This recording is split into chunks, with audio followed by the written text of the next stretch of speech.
বাংলাদেশিরা এসে একদম ভর্তি হতে শুরু করেছে, আমরা দেখেছি। আস্তে আস্তে করে কি হবে পরিবর্তন হয়ে গেছে আমরা দেখেছি। আমি কালিম্পংয়ের একটা জায়গার কথা বলছিলাম, একটা এরিয়া আছে, গত 20 বছর আগে একটা ফ্যামিলি কোথা থেকে এসেছিল ব্যবসা করতে।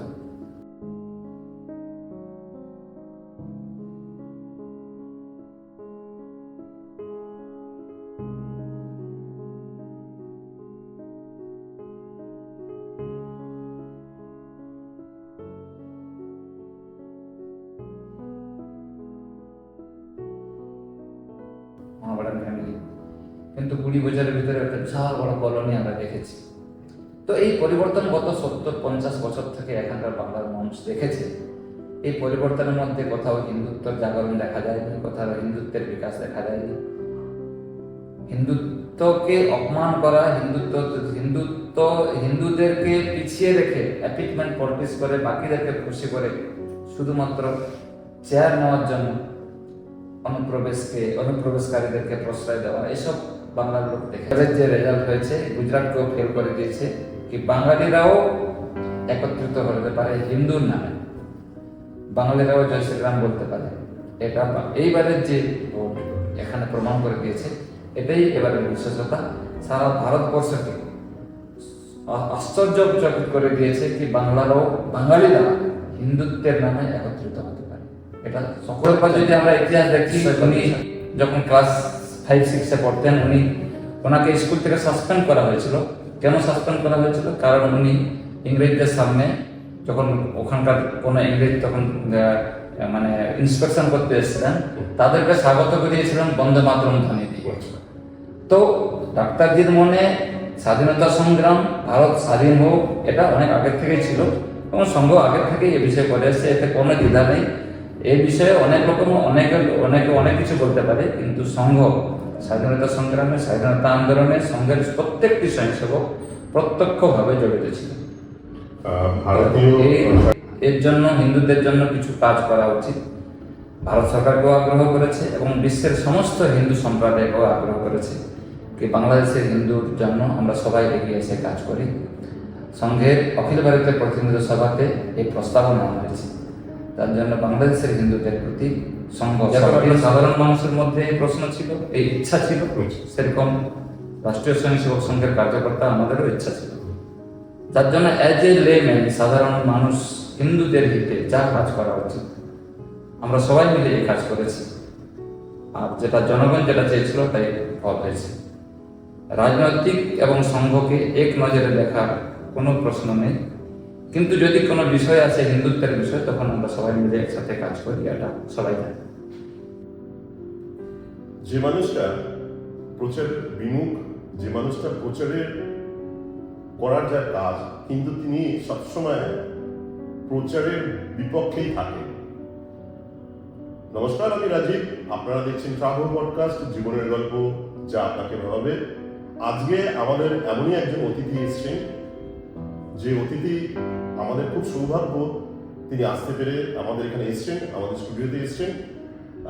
তার সঙ্গে আপনাদের আলাপ করাবো এবং আজকের বিষয় হবে RSS, রাষ্ট্রীয় স্বয়ংসেবক সংঘ, এবং এই রাষ্ট্রীয় স্বয়ংসেবক কি, তাদের কি কাজ এবং তারা কি করছে সেই সব বিষয়ে আলোচনা করব এবং কিছু অপ্রিয় প্রশ্নও করব, যে প্রশ্নগুলো আপনাদের মনে জাগে কিন্তু তার উত্তর পান না।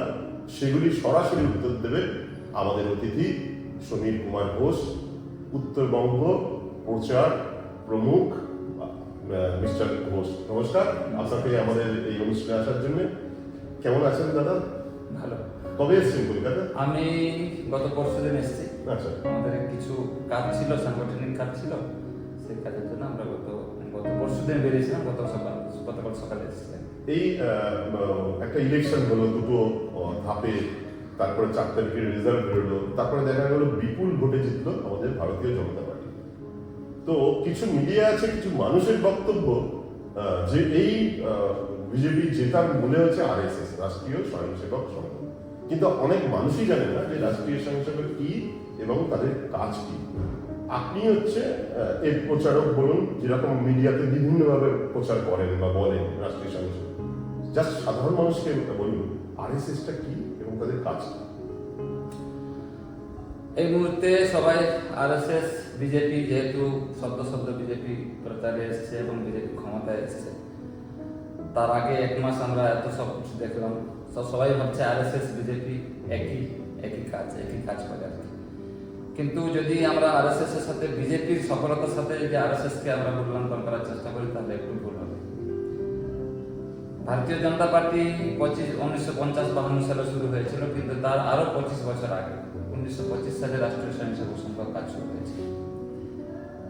সামাজিক উন্নয়ন, আর্থিক উন্নয়ন, ধার্মিক জাগরণ, এই সমস্ত বিষয় নিয়ে হিন্দু সমাজের মধ্যে সংগঠন, হিন্দু সমাজের মধ্যে একতা এবং প্রখর রাষ্ট্রীয় বোধ, রাষ্ট্রীয়ত্ব ভাবনা, এইগুলাকে নিয়ে রাষ্ট্রীয় স্বয়ংসেবক কাজ করছে আর অনেক আগে থেকে কাজ করে আসছে। এবছর নির্বাচন বছর ছিল, রাষ্ট্রীয় স্বয়ংসেবক সংঘের শতবর্ষও ছিল। স্বাভাবিকভাবেই পশ্চিমবঙ্গের রাষ্ট্রীয় স্বয়ংসেবক সংঘ গত কয়েক বছর থেকে অনেক বেশি কাজ করছিল, কিন্তু একটা ঘটনাক্রমে এই বছরটাই আমাদের সংঘের শতবর্ষ চলছিল এবং পশ্চিমবঙ্গের নির্বাচন চলছিল। তো স্বাভাবিকভাবেই শতবর্ষে রাষ্ট্রীয় স্বয়ংসেবক সংঘের কাজ একটু বেশি ছিল, অ্যাক্টিভিটিস বেশি ছিল। তার জন্য সবাই হয়তো ভাবছিল যে আমাদের এই অ্যাক্টিভিটিস রাজনৈতিক স্বার্থের জন্য এরকম সবাই ভাবছিল, কিন্তু সেটা নয়। রাষ্ট্রীয় স্বয়ংসেবক সংঘ হিন্দুত্ব জাগরণের কাজ, হিন্দুদের মধ্যে সংগঠনের কাজ করে আসছে।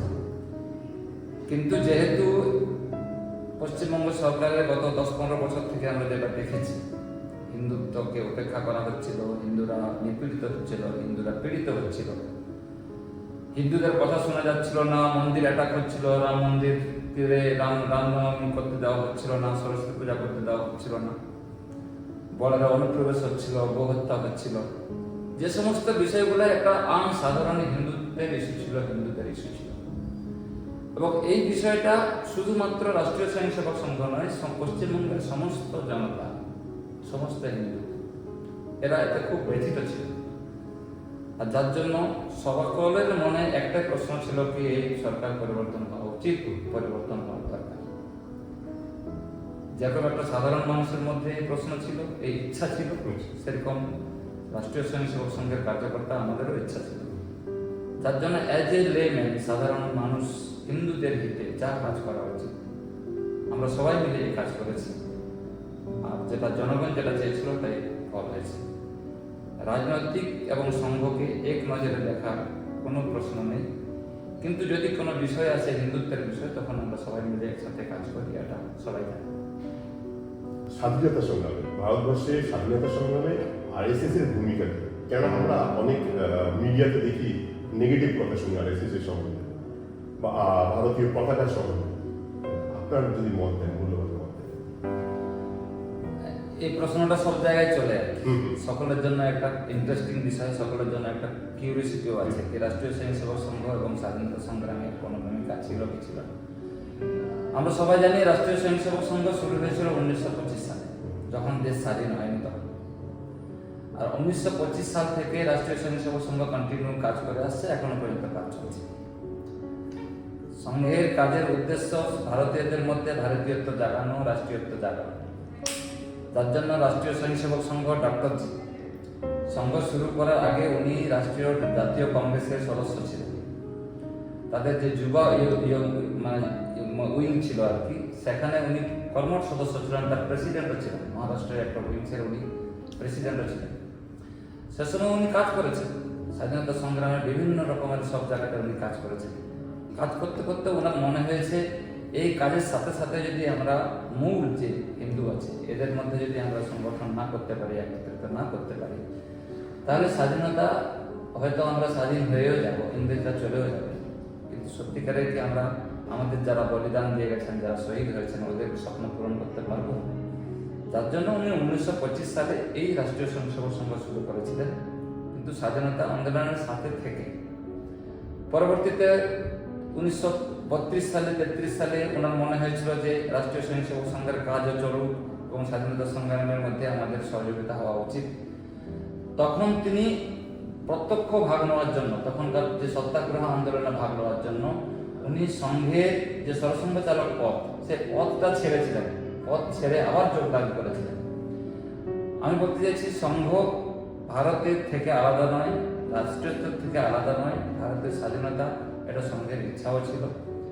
আর রাষ্ট্রীয় স্বয়ংসেবক সংঘ ডক্টর কেশব বলিরাম হেডগেওয়ার, পরবর্তীতে গুরুজি, সবাই প্রত্যক্ষ অপ্রত্যক্ষভাবে সংঘের সাথে জড়িত ছিলেন। সংঘের সব স্বয়ংসেবকরা, অনেক স্বয়ংসেবক তখন জেলেও গেছিলেন। ডক্টরজির ছোটবেলা যদি আমরা ইতিহাস দেখি, উনি যখন ক্লাস 5-6-এ পড়তেন, ওনাকে স্কুল থেকে সাসপেন্ড করা হয়েছিল। কেন সাসপেন্ড করা হয়েছিল? কারণ উনি ইংরেজদের সামনে, যখন ওখানকার কোনো ইংরেজ তখন মানে ইন্সপেকশন করতে এসেছিলেন, তাদেরকে স্বাগত করিয়েছিলেন বন্দে মাতরম ধ্বনি দিয়ে। তো ডাক্তারজির মনে স্বাধীনতা সংগ্রাম, ভারত স্বাধীন হোক, এটা অনেক আগের থেকেই ছিল এবং সংঘ আগের থেকেই এ বিষয়ে করে এসেছে, এতে কোনো দ্বিধা নেই। এই বিষয়ে অনেক রকম অনেক কিছু বলতে পারে, কিন্তু সংঘ স্বাধীনতা সংগ্রামে, স্বাধীনতা আন্দোলনে সংঘের প্রত্যেকটি স্বয়ংসেবক প্রত্যক্ষভাবে জড়িত ছিল। ভারতীয় স্বয়ংসেবক সংঘ বা আরএসএস প্রতিবেদী দেশে, বাংলাদেশে কিছুদিন ধরে হিন্দু নির্যাতন হচ্ছে। সেখানে এক হিন্দু ধর্মীয় গুরু দিনের পর দিন জেলে আটকে রয়েছে। তো এর জন্যে আরএসএস কি করছে, মানে ভারতে কি করছে? হিন্দু সম্পূর্ণ সারা পৃথিবীতে যারা হিন্দুরা আছে, ওই হিন্দুদের ঠিকানা কোথায়, কোনো কিছু হলে যাবে কোথায়, পালিয়ে যাবে কোথায়? ওদের একটাই জায়গা হচ্ছে ওটা ভারতবর্ষ, আর কোথাও যেতে পারবে না। এবং এই হিন্দুত্ব সারা পৃথিবীতে শান্তি স্থাপন, অহিংসার জন্য সারা পৃথিবীতে যদি সত্যিকারের শান্তি স্থাপনা করা যায়, তাতে হিন্দুত্ব একটা বিশাল বড় রাস্তা।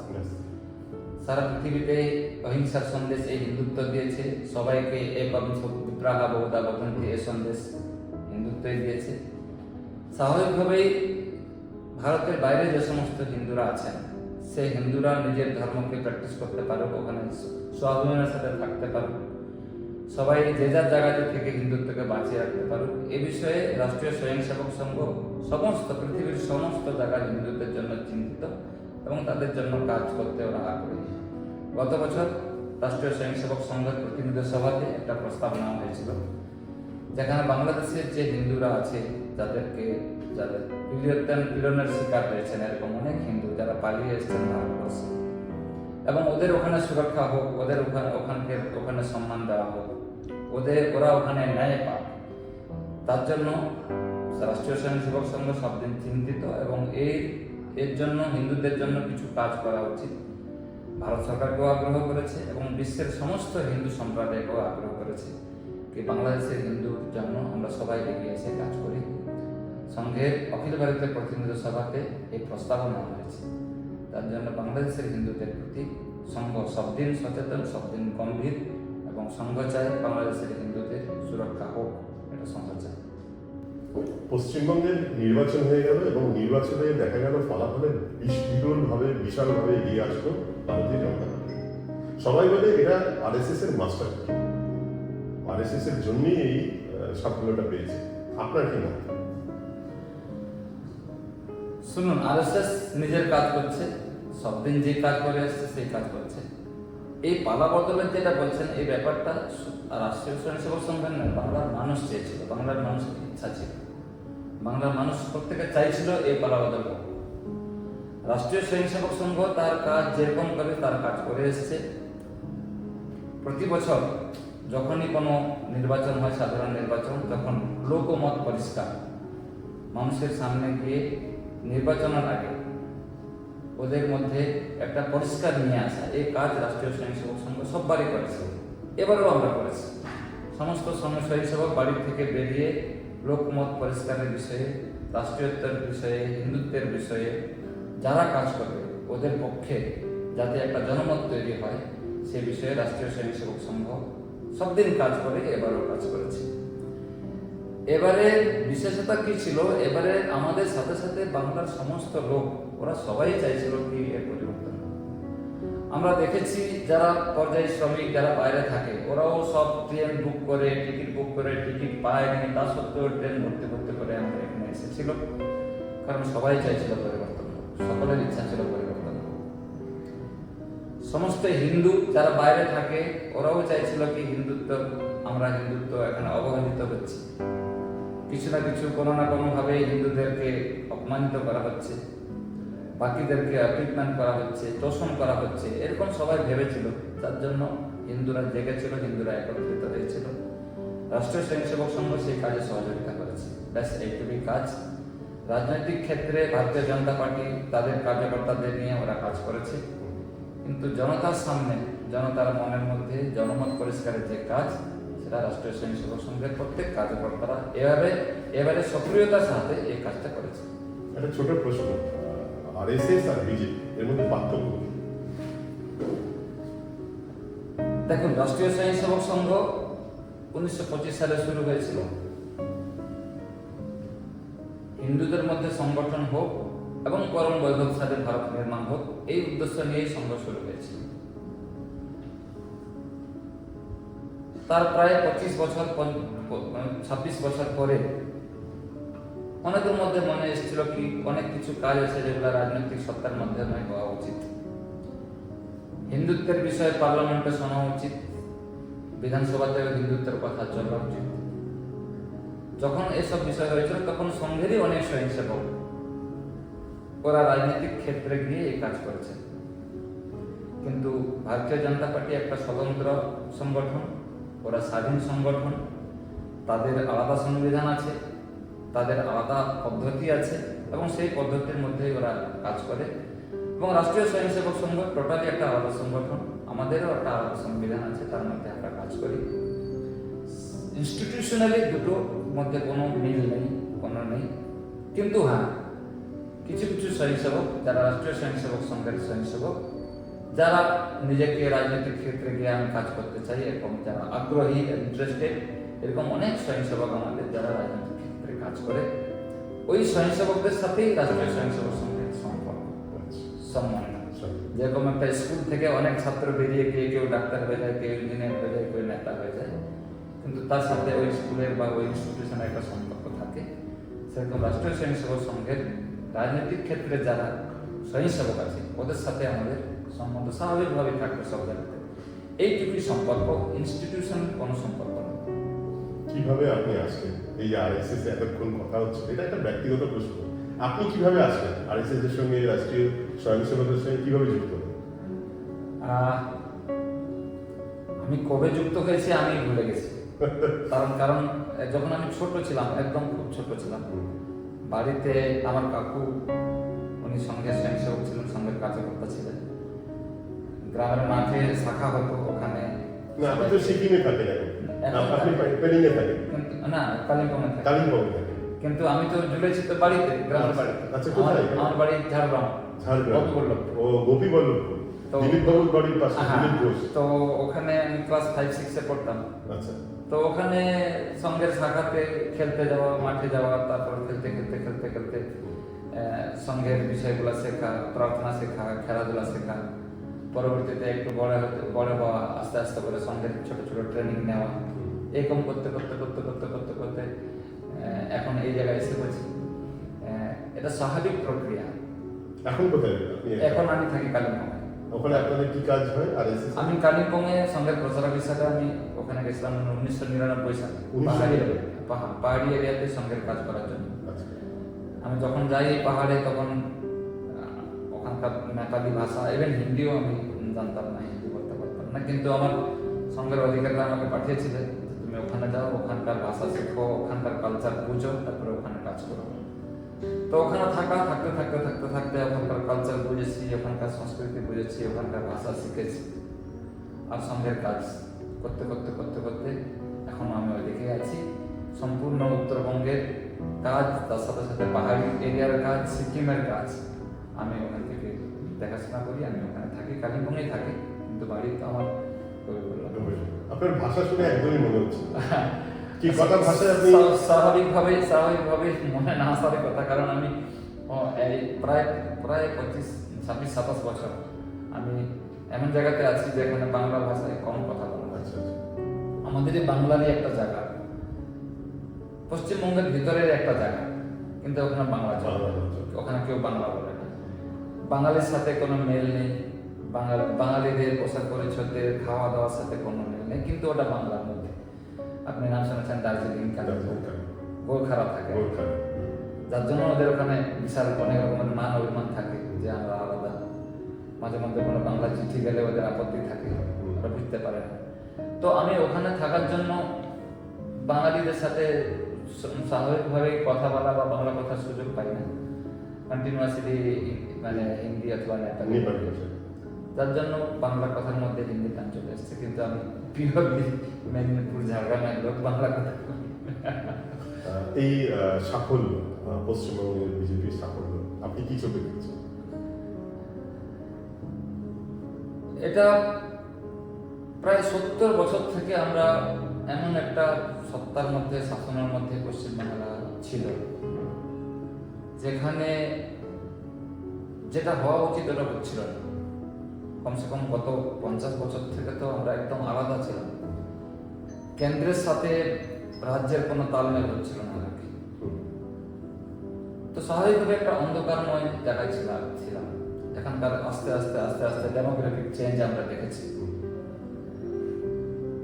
একটা বেল্ট তৈরি হয়েছে, যে বেল্টের মধ্যে আস্তে আস্তে আস্তে আস্তে বাংলাদেশিরা এসে একদম ভর্তি হতে শুরু করেছে, আমরা দেখেছি। আস্তে আস্তে করে কিভাবে পরিবর্তন হয়ে গেছে আমরা দেখেছি। আমি কালিম্পংয়ের একটা জায়গার কথা বলছিলাম। একটা এরিয়া আছে, গত 20 বছর আগে একটা ফ্যামিলি কোথা থেকে এসেছিল ব্যবসা করতে, মহাবড়া ফ্যামিলি, কিন্তু 20 বছরের ভিতরে একটা বিশাল বড় কলোনি আমরা দেখেছি। তো এই পরিবর্তন গত 70-50 বছর থেকে এখানকার বাংলার মানুষ দেখেছে। এই পরিবর্তনের মধ্যে কোথাও হিন্দুত্বের জাগরণ দেখা যায়নি, কোথাও হিন্দুত্বের বিকাশ দেখা যায়নি। হিন্দুত্বকে অপমান করা, হিন্দুদেরকে পিছিয়ে রেখে অ্যাপিটমেন্ট পলিটিক্স করে বাকিদেরকে খুশি করে শুধুমাত্র চেয়ার নেওয়ার জন্য অনুপ্রবেশকারীদেরকে প্রশ্রয় দেওয়া, এসব বাংলার লোক দেখেছে।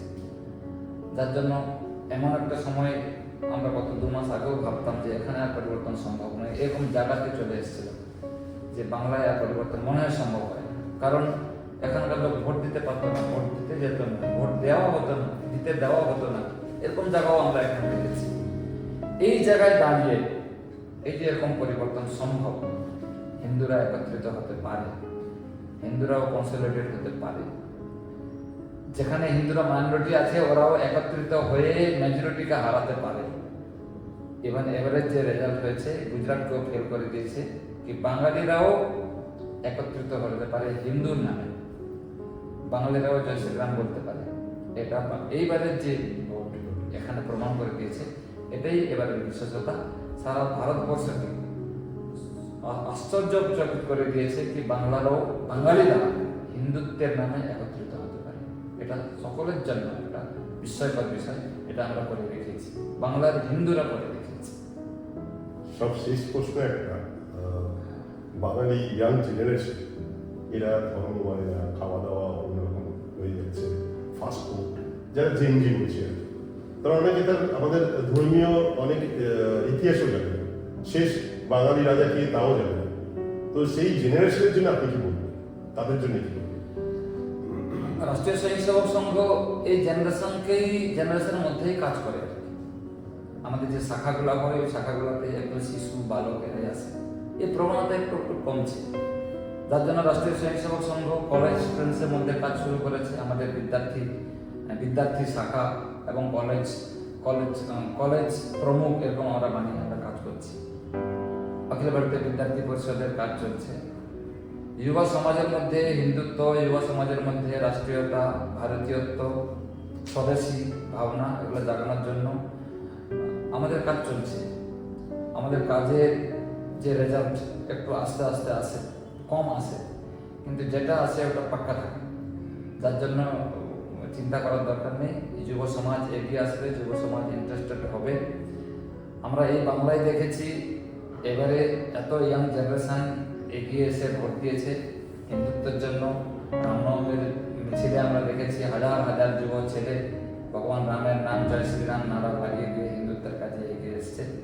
তার জন্য বাংলার হিন্দু সমাজ, বাংলার জেনজি, বাংলার যুব সমাজ, ওরা সবাই বুঝে গেছে আলটিমেটলি ভারতের উত্থানের জন্য, পশ্চিমবঙ্গের উত্থানের জন্য, বাঙালির উত্থানের জন্য হিন্দুত্বই সব থেকে বড় মার্গ, সব থেকে বড় রাস্তা হিন্দুত্ব। যার জন্য আগামী দিনে বাঙালি যুব সমাজ এই কাজে এগিয়ে আসবে। রাষ্ট্রীয় স্বয়ংসেবক সংঘে প্রতিদিন মেল আসছে, হাজার হাজার মেল আসছে। আমাদের অ্যাপের মাধ্যমে কত ইয়াং ছেলে আমি রাজনীতির সাথে জুড়তে চাই, আমি সঙ্গের সাথে কাজ করতে চাই, এরকম প্রচুর মেল আসছে। গত এক মাস থেকে প্রচুর মেল আসছে। তো সবাই উৎসাহী আছে, আগামী দিনে যুব সমাজ আমাদের সাথে এগিয়ে এসে কাজ করবে, এটা আমাদের বিশ্বাস। আপনারা দেখছিলেন ট্রাভেল পডকাস্টে রাষ্ট্রীয় স্বয়ংসেবক সংঘের আমরা কথা বলছিলাম সমীর বাবুর সাথে, সমীর কুমার ঘোষ মহাশয়। উনি জানালেন ওনাদের কি কাজ, কিভাবে এগোচ্ছে, কিভাবে বাঙালি হিন্দুরা এগোলে, কিভাবে ভারতের হিন্দুরা এগোলে একটা সময় আমাদের দেশের উন্নয়ন হবে, এবং অনেক প্রশ্ন, ভিতর প্রশ্ন, তার উত্তরও দিলেন। আমরা সেগুলো উত্তরও পেয়ে গেলাম। তো আজকের মতো এখানে ইতি রাখছি। আবার দেখা হবে এরকম কোনো একটা আলোচনায়। ততক্ষণের জন্য রাখছি। ভালো থাকবেন, সুস্থ থাকবেন। আর আমি আবার একবার ধন্যবাদ জানালাম আমাদের এই পডকাস্টে আসার জন্য।